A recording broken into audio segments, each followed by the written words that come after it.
तुम्ही रोज मेहनत करता, पगार मिळवता, पण तरीही महिन्याच्या शेवटी पैशाची कमतरता का जाणवते? कधी विचार केला आहे का की पगार हा तुमचा आधार नसून तुमचा सापळा आहे?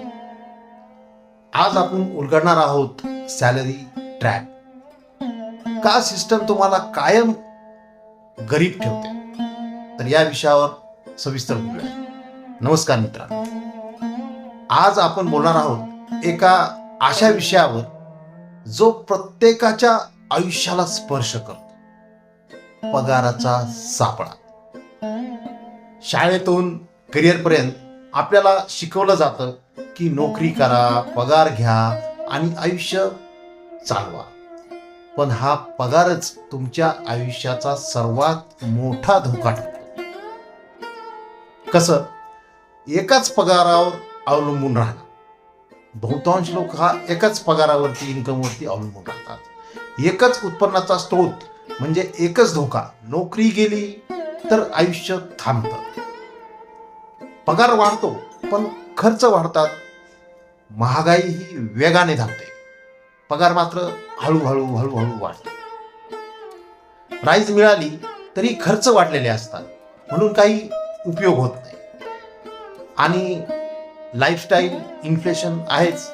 राईज मिळाली की आपण लगेच नवीन फोन, मोठं घर, एक फालतूचे सबस्क्रिप्शन्स, हेच आपल्याला जाळ्यात अडकवतात. क्रेडिट कार्ड्स वगैरे अशा गोष्टी आपण घेत बसतो.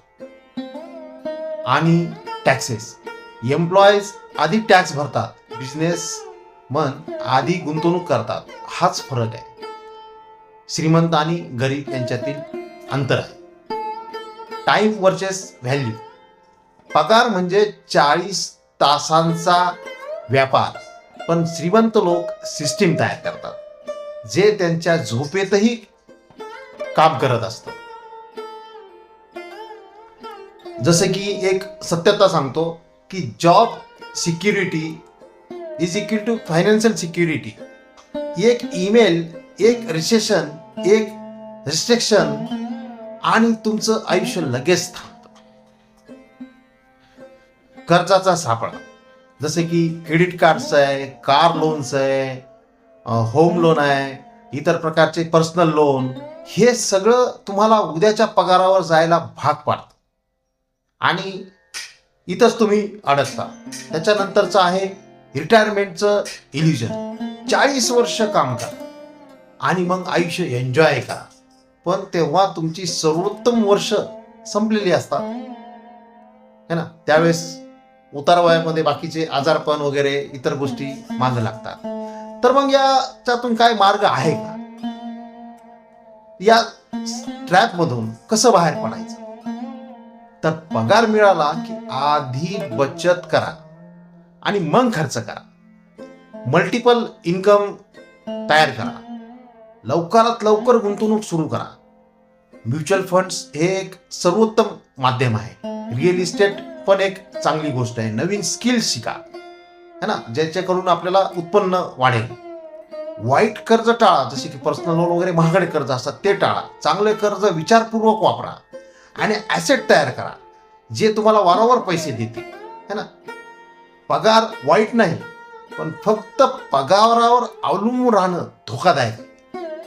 तुमचा पगार वापरा, पण त्याला ॲसेटमध्ये रूपांतरित करा, जे एक दिवस तुमचा पगार रिप्लेस करतील अशी ॲसेट तयार करा.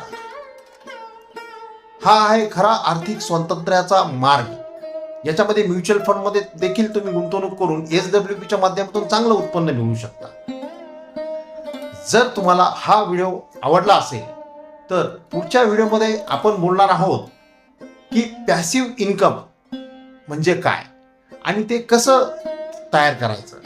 तर नक्की पहा, कारण तोच तुमच्या आर्थिक स्वातंत्र्याची पुढची पायरी आहे. धन्यवाद. भेटूया पुढच्या व्हिडिओमध्ये. म्युच्युअल फंडातील गुंतवणुकींना मार्केटमधील जोखमी संभवतात. स्कीम संबंधी सर्व दस्तावेज काळजीपूर्वक वाचा.